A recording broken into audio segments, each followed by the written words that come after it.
It's another episode of The Hammer with Himebaugh. I am Jan Himebaugh, and it's week 7 of the legislative session, and Now, we're all familiar with famous speeches like Mark Antony's speech at Caesar's burial, friends, Romans, countrymen, lend me your ears, I come to bury Caesar, not to praise him, the evil that men do lives on after them, or another classic from Shakespeare, Henry V's St. Crispin's Day speech, we few, we happy few, we band of brothers, for he today that sheds his blood with me shall be my brother.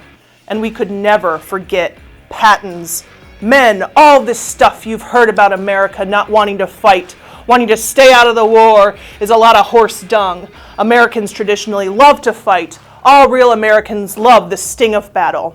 I can't use the first most notable lines of Patton because all of the bleeps they'd edit out in post-production. But the House of Origin cutoff has come and gone, and there were some speeches, and then there were some more speeches, and some more speeches.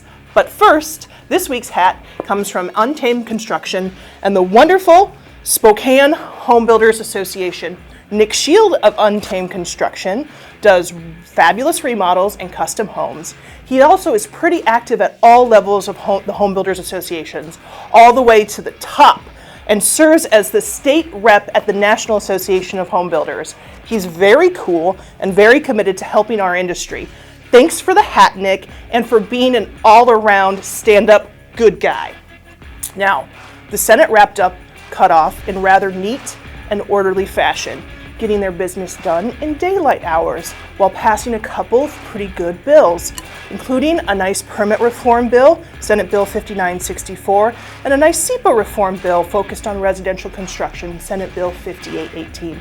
The House was on a no-sleep-till-Brooklyn train. The House barely passed 2 pretty awful sauce bills for housing.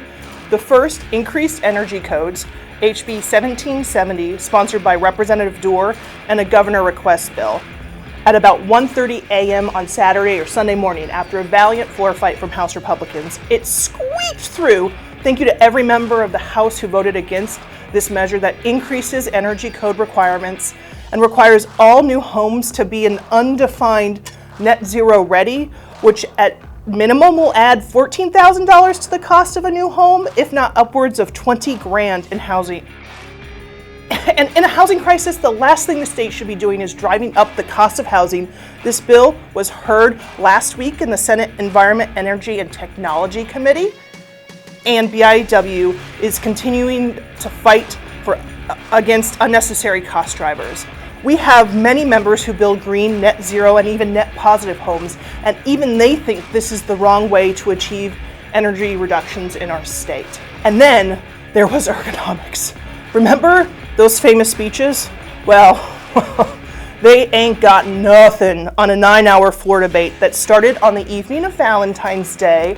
How romantic! And ended Tuesday morning at 6:30 a.m. The bill, HB 1837, which repeals the will of the people and Initiative 841 and would allow L&I rulemaking authority in ergonomics. This bill is a massive cost driver and unnecessary.